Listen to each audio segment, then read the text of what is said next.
And thank you for joining us once again on the Dead Parent Club podcast. Each week we're going to be talking about what it's like to be members of the Dead Parent Club, chatting to brilliant guests about their grieving journeys and just trying to help you where we can, really. We'll also be talking to people far more qualified than us, like counsellors, professionals, solicitors, medical professionals, mindfulness coaches, all on the topic of grief and looking after yourself. So come on in. Welcome to the Dead Parent Club. In this episode, we're going to be talking about the aftermath. Sounds dramatic. Dun, dun, dun. Well, it is. We'll be discussing what it's like when you've just lost a parent and how it affects your relationships with your friends, your family, and with yourself. Yeah, all the stuff basically that you can never preempt. We're going to be talking about how we felt and what came next in our grief.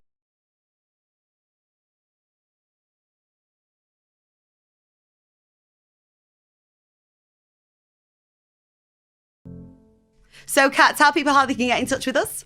So if you want to get involved in the conversation or just catch up on where we're at with the Dead Parent Club podcast, you can find us on social media at Dead Parent Club Podcast, on Instagram, Twitter and Facebook. Drop us an email at hello@deadparentclub.co.uk. You can indeed. We really want to hear from you. And like we say, today we are going to be talking about the immediate aftermath of the death. So I imagine if you're sat there listening to this right now, you've immediately cast your mind back to the moments is exactly what you'll be thinking. Shivers that down your shudder. spine. It is, isn't it? Kat, what was it like for you? I know this is like, we're going a bit dark here because you have to go back to that place and you have to remember what it's like. So you know what? I think I'm talking for a lot of people in the Dead Parent Club here where those immediate days straight after are a freaking blur. Like, what happened? Yeah. Is this real life? I'm really not sure. Yeah. But do you know what? I always tell the story, and I think, again, it's something that a lot of people resonate with, was literally, it must have been about half an hour after my mum had died. So I'd intercalated my year at uni and I'd applied for a job at Pandora, which is going to be opening in Lancaster, where I went to uni because I'd already paid for my accommodation. I had to stay there. So that was going to be the kind of situation for the next year. And I was due to go for training in Hanley for 2 weeks. And the start date was literally a few days after my mum had died. And I was still going to go. And looking back now, I'm like, oh, was that the right thing to do? I don't know. But obviously, during those 2 weeks was going to be my mum's funeral, inevitably. So half an hour after my mum died, I was like, oh shit, I'm going to have to miss a day of training for my mum's funeral. Can I just say, that might sound like the strangest thing ever, but your mind works in this weirdly rational way, doesn't it? In the immediate aftermath. What you're saying there hasn't shocked me at all. It's just so funny. Like, people, I think before you lose somebody, you expect the days afterwards to be consumed by like just not being able to move. And I think there's that kind of like, I don't know what the term for it is, but I think the same with grief is there is in like depression and other kind of mental illnesses where you can be really like kind of hyper active, like doing all the time. High functioning, that's it. Yeah. High functioning grief. I think high functioning grief is such a thing. And then I also think you can have the people that do just, completely shut down. And it just shows how everybody's different. But yeah, literally about half an hour after, I was like, oh God, I'm going to have to tell them. So I rung them. I think I emailed them and I was like, hi guys, just to let you know, so my mum's just died. So I've always been blunt, and I just think to myself now, like, Christ. Imagine being on the receiving end of that email. So I was like, my mum's just died. I'm really, really sorry, but I'm going to have to miss a day of training in Hanley and come home for my mum's funeral. I bet they were like, what? So just a day? Literally. So they rung me straight away. Bless them. Their names were Ronnie and Natalie. And I, like them and the rest of the Pandora girls were like family that year. I couldn't have been more grateful. But they rung me and they were like, you don't have to come to training. Oh, right. Like, it'll be fine. And I was just like, no, it's fine. I've committed to it. I'm going to come, but I am just going to have to go home for a day for my mum's funeral. And now I think they must have just been like they were my age-ish when that happened. And they must have been like, remind us how old you were again. So I was 20. So they must have been about 26. Because immediately they will have been putting themselves in your situation going, she can't possibly do this. Because when you aren't the person who's just lost someone, you're almost more horrified by what's happened, aren't you? Weirdly. Yeah. So did you actually do the training? Oh my God, yeah. So the aftermath of grief for me, it was kind of torturous. So when I think about it, the one thing that comes to mind for me is we were in Birmingham, I think, for a week or a few days, and then we were in Hanley in a store. And it was when we were in Birmingham, and I had to share a room with a girl that I'd never met before, and there were 4 of us there. And they'd all gone down for a drink one night, and they were kind of out most evenings, and I stayed in. And the one thing that comes to my mind is being on the phone to my mum's mum, lying there, this overwhelming sense of just loneliness and unbelievable loss, and just crying down the phone, like not saying anything, just crying. Like, and I look back and I'm like, oh my God, like that is awful. And I would suggest to anybody now that has recently lost somebody, if you were in that position where you were kind of high functioning afterwards, or you kind of pushed yourself straight into your life straight away, to try and take an opportunity to step back. Because looking back, I do kind of wish that I had taken a little bit more time, but at the same time, that training helped me forge friendships and relationships that really benefited me for that year as well when I needed it the most. So it's kind of swings and roundabouts. It is. And I think in that moment, almost, you probably feel like you're thinking more rationally than you actually are. And then that's why the moments hit you and they wallop you, don't they? I bet you look back and think, I want to wrap my arms around that girl oh my who's God, sobbing. Absolutely. But I think one of the reasons why I was so determined to go was because one of the last things that my mum said to me before she kind of went like all like comatose was I was going out to get some kind of working attire. My brother was going to take me to Next. And I told my mum that I was going to go for some clothes shopping, and she was like, Next will always be the best place for work clothes. Mum's got good taste. I'll tell you what, when I was 20, I couldn't afford to shop at Next. I know, well, my brother paid, God bless him. And yeah, like that was one of the last things she said to me. And I think because she knew that I was going on this training, I was like, she would really want me to go. So I went. Do you still shop at Next now and think of her? Yeah, every time I go in. Yeah, absolutely. I love that. Bless her. Yeah. It's weird, isn't it? Because in that moment, like you say, you were thinking, I remember, I told Mum and I'd do this. And I think, I don't know, but I think that's a pretty universal thing, that when someone that you've lost has told you to go and do something, you do it. You think, I'm doing this for them. I'm being strong and I'm going and doing this for them. Yeah. And it gives you a bit of fire in your belly. But those moments, like you said there, where everything just comes crashing in, and the stark reality of the loss of your loved one hits you is inevitable, because you cannot just trundle on through it all, can you? What was it like for you after your mum died? Because obviously you were 18. You hadn't even done your A-levels yet, had you? Hadn't done my A-levels. So I've never been able to revise, right? I've always been one of these people. And I vividly remember Mum had the garden done the summer before she died. And I vividly remember like going down, I did psychology, A-level psychology, and I went down with a stack of papers and went, Mum, I've got until about 8 a.m. tomorrow morning to learn this. That's so me. But it just the best way, innit? Yeah. I mean, I just wanted to have a good time. Short-term memory as well. Exactly that. So, and I hadn't sat my A-levels at this point. So Mum died and it was literally then I was going to sit them. So we got hauled into the president or whatever they're called at college, her office. Yeah. Don't even remember a word that was said. I just remember me and my brother sitting there because we'd been told we have to go up and speak to her because our mum had died. And yeah, I think the thing that I remember is like, I remember vividly her last time I heard her speak, right? We were all around as a family, and me, my 2 brothers, my nana and granddad, and my mum's partner. And I remember I used to frequent the hospital shop quite a lot for food. And my brothers were winding me up about the fact that I wanted to go get some chocolate. And my mum said, why have you already had some? I said, no, I've not had any. And she went, well, you go and get yourself some. That's the mantra I live by. Absolutely. If you've not had any, go and get yourself some chocolate. And I vividly remember her saying it. And then I remember she had her headphones on and, the hospital TVs. Yeah. And she was watching Coronation Street in the final moment that I walked away. Love you, Mum. See you later. Was the final moment. Her sat there, one of her favourite things was Corrie at 7:30. And yeah, the next time I saw her, obviously, I remember I didn't cry. I was always like the overly emotional one, like, oh, Mum. So I remember I didn't cry, and I walked outside at the hospital, looked down and saw my brother outside. He couldn't even be around my mum. He couldn't bring himself to watch that happen, really. So he was on the phone outside in the hospital car park. We went home, and I remember waking up and my dad just being sat there looking at me. And I was like, you're right. What are you doing there, Dad? and he just wanted to be there for me. Oh. And I remember him saying, do you want me to tell anybody? And I said, no, I don't want anyone to know. I'm not ready. And as the day went on, I remember thinking, people are already going to know. Like, people are going to find out. And a girl that I was friends with, but not that close with, rang me and said, Emma, I've just been told your mum's died. I said, yeah, she has. And she went, no, she hasn't.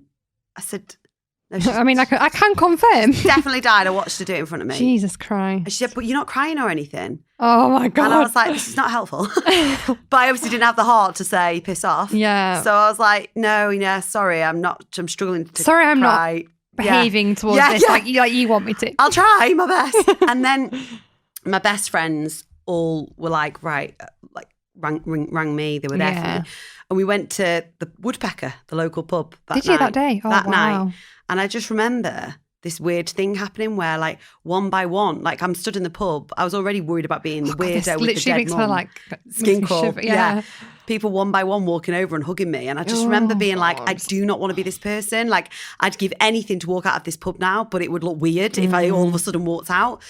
And I felt very much like how you've described, really. I just want to plod on. I just want to keep doing it. And then I sat my exams. I got an A in my psychology exam. Jeez. I don't know how. I have impressive. no idea how. But I think it was that kind of thing of must just do this. And then me and my twin brother both went to uni very shortly afterwards as well.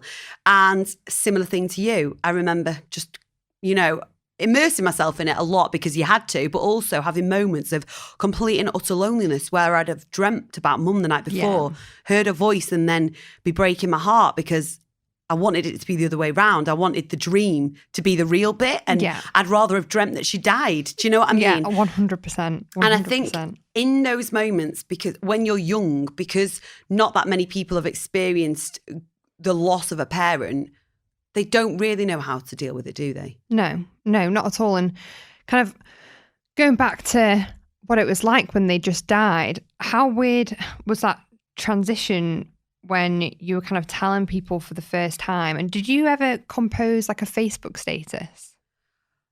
I can't remember. I cannot remember because it's such a blur to me now. Yeah. And also because mum was a teacher at the local school. Everyone knew. It just spread, Mrs. Jones has died.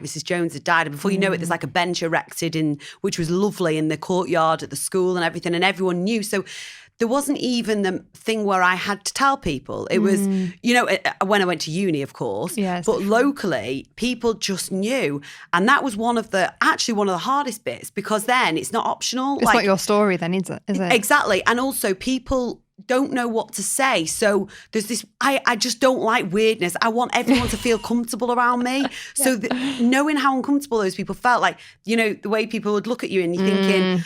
The worst though is when people just didn't say anything. Yeah. Oh. Like, and you're just like, we both know what you're thinking. You want to say, are you all right after your mum died? Just say it. Do you know what I mean? And I think that's where dark humour comes from. Absolutely. It's born out of the awkwardness of those situations, isn't it? You're like, do you know what? You're not going to say it, I will. Yeah, yes, absolutely. mum's died. Yeah. Everyone. Well, so I put a thing out on the Dead Parent Club Instagram last night saying, what are some of the things that you were shocked about or that happened to you after your loved one died? And somebody responded to me and said, their mum's neighbours, who their mum was very, very close to, like, has not spoken to their child, to this person now, for 3 months since she died. They have not acknowledged it. Like, they just completely ignore them. And I was just like, that is such a prime example of how people are so uncomfortable talking about death, they would rather just completely ignore the fact that it actually even happened. That blows my mind because, like, the thing is, in the words of Grandad K, my mum's dad, this is what he said to me today. The only thing we're guaranteed in life is death. So why are people so crippled by the idea of talking about it? And do they not realise, like, with the greatest respect, look outside of yourself. Think about how that might make the person who's grieving feel. Yeah. It's not all about you. It's about how they might feel. Exactly. Do you know, the worst thing I remember was getting upset to, I won't mention any names here, but I got upset to somebody who, I wouldn't call them my friend, but I got upset to it. And her words were, well, at least you've got your nana. Oh, great. Thanks. Thank you. Thank you. I'm going to walk away from this conversation now full of gratitude that my mum died. Thank you. I was like, oh my God, I didn't think of that. Oh my God, Jesus Christ. Nana, I've got you. Everything's fine. Do you know what I mean? It doesn't soften the blow. It just doesn't work. Nothing good comes after the words, at least. After somebody's died. Yeah. Nothing ever. Like, at least you've got your dog. Thanks fucking lots, hon. Doesn't help. I mean, I've lost the woman that gave birth to me, but at least I've got my animal. Thank you. Do you know? It's insane. And do you know what?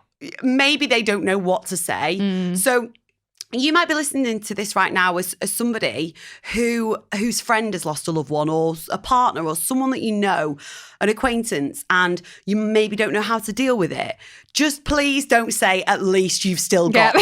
That is like, can we put a big cross next to that? Because that is a no-go. And also, if you don't know what to say, it's okay to say you don't know what to say. And honestly, sometimes when you're grieving as well, actions can speak a lot louder than words. And you know, one thing that I would really suggest to anybody listening now whose friend has just lost somebody close to them is mark the date in your diary, in your calendar, on your phone. Absolutely. So that every year, just getting a message and saying, oh, I'm thinking about you today or this week, like that will speak volumes, because it just shows that the people around you aren't forgetting about this huge freaking thing that happened to you in your life. Yeah, that's so true. And that is the thing that if you can do it long term, just mark, you know, because that's the thing. Just recur it every year. Exactly. 6 seconds. 12 years on, I remember the people that send me those messages. It means the world to me, because you naturally reflect on it on the anniversary of that date. Of course you do. So be that person that shows up and goes, I'm just letting you know I'm thinking about you. It's one text. It's a few seconds out of your time, and it makes such a difference. Did anyone say, or has anyone said anything unintentionally insensitive to you? God, it's quite hard now, to be honest, actually thinking back and looking at that. And I don't think anybody has ever fully said to me anything that I've particularly taken offence to, but I do think I'm much more sensitive now to the people around me talking about their parents, whether that's in a negative way, so kind of complaining about their parent, or kind of talking about something that I no longer get to have. So like kind of, it's hard to talk about, because people, your best friends are going to do this, but like, you know, talking about all the things they do with their parent, and I love it. I'm so happy for them. But I think with grief comes jealousy, and I think that's okay. I think jealousy is a thing that a lot of us struggle to deal with, and I think it gets a little bit easier over time. Yeah.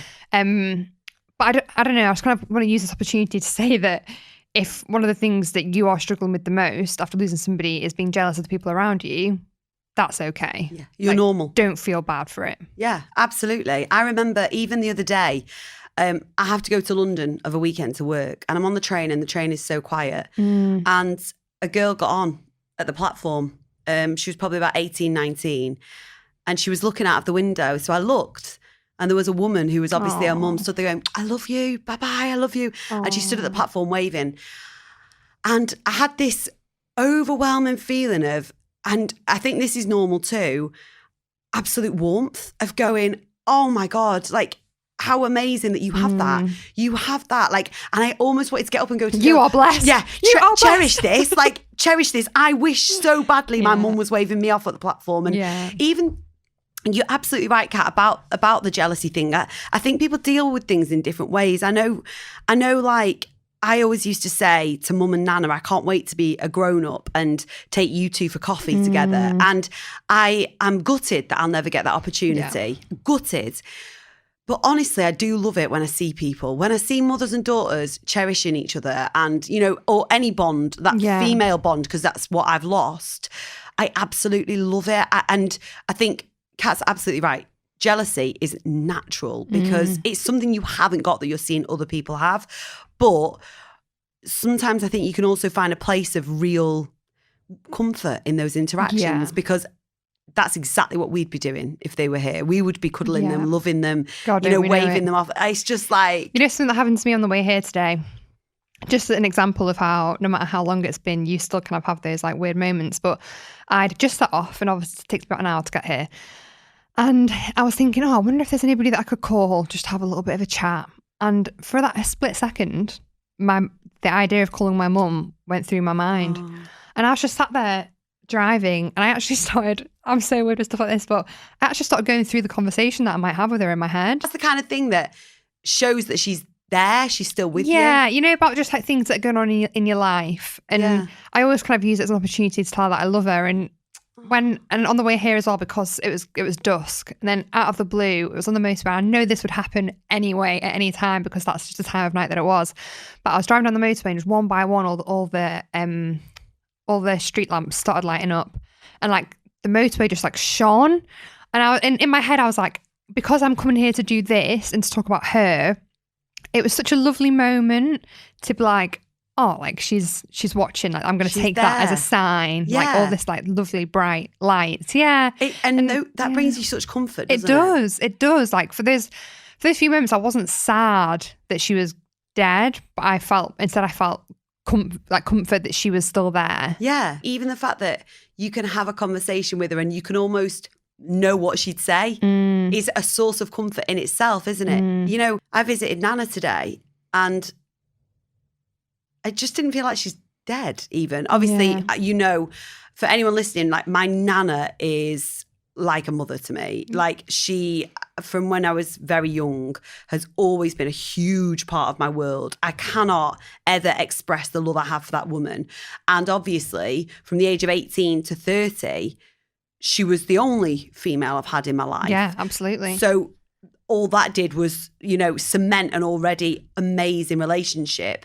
And exactly like you said, like I can hear her voice. I can hear what she'd say. I can talk to her in the way I would talk to her. I can remember how I would say goodbye. You know, all the little fun things that we used to do. I can hear her laugh. And those kind of things are amazing long term, aren't they? But I think even that, you know, initially, that, I don't know about you, but that almost goes initially, I think. I don't remember ever remembering mum's voice or anything early stages. Did you? I have to try really hard. And I am really blessed that I've got voicemails from my mum. I love that. One of them is her singing happy birthday to me. I didn't pick up the phone once. So now every year on my birthday, I lie in bed in the morning and I play the voicemail over and over. It's so emotional, isn't it? But I think, you know, it is, once somebody's died, it's like what we were talking about last week, where you end up focusing a lot on what it was like when they were ill. And it's really hard to remember the little things, like what their laugh sounded like and what it felt to hold the hand and have like a cuddle and stuff. And I think even now, I have to regularly remind myself, I like close my eyes and try and imagine what that used to feel like when I was younger. And I think it's so powerful when you're able to do that. And obviously there are a lot of people that lost parents when they were really young, and then they don't have that luxury to remember that. But I think just kind of finding out more about your parent after they've died and having the opportunity to learn more about them and imagine how they would act and be with you is really special. It really is. And you can do that, you know, you meet people along the way even, don't you, that have different stories and anecdotes of your parents that you didn't know. Yeah. Do you look back on the immediate aftermath after your mum died, and do you look back and go, I changed in those days? Who I was changed? Yeah, you know what? It's so weird. Like at 20 years old, everybody else around you is out partying, having a great time, like no cares in the world really. And I was sat one evening a few days after my mum died, compiling a Facebook post to put on her profile, telling people that she was dead and planning her funeral. And it's like, it's just not it's not something that people have experienced. It's not something I can talk to my friends about because they don't know what it's like to plan a funeral and to pick out somebody's casket and to pick out the clothes that they're going to wear and the songs that you're going to sing and to have like a priest in your house. And it's so somber. And I think being forced to be in those positions and kind of, you have to just kind of, you get forced to navigate life on your own again. Like my mum was my rock. I know people that have lost their dads and they are their absolute rocks. And you know, parent kind of dynamics are very different. And I know that me and my dad didn't have the same dynamic that me and my mum had. And suddenly you're forced to navigate these new relationships that you have to build with your surviving parent or your surviving siblings and the people around you, whilst also trying to figure out what the hell life looks like now without this person in your life. And I definitely think, you know, even the 2 weeks before she died, I was out partying and having a great time. And you grow up so much. But one of the biggest things I think that I have learned that I feel unbelievably grateful for is that it's given me the opportunity to get to know myself a lot better. And I don't think I would have had that opportunity before because I was so low and because I missed this person so much. I had to relearn what makes me happy. Yeah. You have to find other ways of having purpose in life. And look, you're so right, Kat. You look within yourself and you don't even realize you're doing it. You just have no option. And in the same way that you said, you know, all your friends were out partying and you were, you know, planning a funeral, having the priest round. I went to the Trafford Centre with my dad to pick a dress to wear for Mum's funeral. Yeah. All my friends are picking dresses to wear for their next night out. And I'm going, does this look okay? Can I get up and read the poem for Mum like this? Like, would she approve of it? And even these conversations that you have to have in your own mind, the whole time you're forced to grow up, but you really don't realize that you are transitioning from a dependent to an independent person really, really quickly, far more prematurely, really, than our brains are wired to, because it's an overnight thing in many ways, isn't it? Because even when you know they're going to die, you aren't met with the reality. No one goes, right, so what's going to happen now is your parent's going to die, then you're going to have to organise, you're going to have to, like you said, pick a casket, right? You're going to have to speak to the vicar or the priest or whoever, arrange a funeral, then you're going to have to work out bills, things with the house and all this kind of stuff. Did you ever have any phone calls? Oh my God, one of the things I always remember is people calling the house and being like, hi, can I speak to Joanne Hooker? And I actually, the amount of times I said, no, sorry, she's dead. It's so weird. I had, I've told very few people this, but so my mum and dad split up when I was 7. And, you know, a short while after that, my mum had a partner who was lovely, a lovely, lovely man. But they went their separate ways and didn't see him for years and years and years. I was home alone after Mum had died one day. The phone rang. Blinking heck. And I picked it up and he went, hiya, Jane. And I said, I'm so sorry you've not been told. He said, what? I said, Mum's died. And he broke his heart on the phone. He broke his heart. And we met up and I took him to the grave and he was heartbroken. But obviously my voice sounded just like my mum's. So clearly she had as deep tones as I did. And it's those kinds of conversations where, and the people thinking, you know, the letters that come through the door, people thinking they're still alive. Like you said, go on. Do you know what? I got a lot of people, I know a lot of people listening will have had this as well. Last year, NHS had made a mistake with their kind of files, Excel sheets or whatever. And thousands of people across the UK got letters that signed to their dead loved ones, telling them to self-isolate because they were vulnerable. And I was like, it's like, dear Joanne Hooker, because you have like stage 4 lung cancer, blah, blah, blah, make sure you self-isolate at the moment. And I was just like, wow, like they issued an apology, but I was like, what an absolute colossal mess up that must have been. What a huge trigger that would have been for people, because, you know, we don't know how long people had lost their loved ones. For you, it had been, you know, a few 5 years. But was that a trigger for you? For me, no, I was more... I was the same as you. I felt for the people that will have been a huge trigger for. You know, if it's been less than a year and you receive that, you're like, thanks for reminding me that they're not even here to be worried about right now. Like, great. It just brings the whole thing back to you, doesn't it? So I guess really we've said big fat no against at least. Well, at least you've got, and also to say, oh, I don't know what to say is better than saying nothing. Is there anything else that you think would have helped you or did help you in that immediate aftermath, Kat? So I think having friends that understood what I was feeling was really useful, because one of my best friends' dad had died the year before. And I think that is what is so useful about this community, is that, you know, if you don't have, I'm going to say lucky, you can't see me now, but I'm putting kind of hyphens around it. If you are lucky enough to have friends that have also lost a parent. There's something you didn't need to be saying. Hashtag grateful. Then you will, you know, having this, even like this podcast or just the Instagram community and stuff, and just seeing that you aren't alone in the kind of weird things that you feel is really useful. And I think that was one of the most like useful things for me after I'd lost my mum. What about you? I think for me, one thing that to this day I ask anybody to do when they're talking to me is, if I say I'm feeling really, really down about the fact I've not got mum, is to go, yeah, do you know what? It's rubbish. Yeah. It's shit. Please don't go, I know, but think of the good times and think of this. Just agree with me that it's shit. Validate your shit. Yeah, exactly that. Yeah. Just let me know that it's okay for me to think that it's shit, that I've got a dead mum. Like, and I know that people do it with the very best intentions. Mm-hmm. I know that.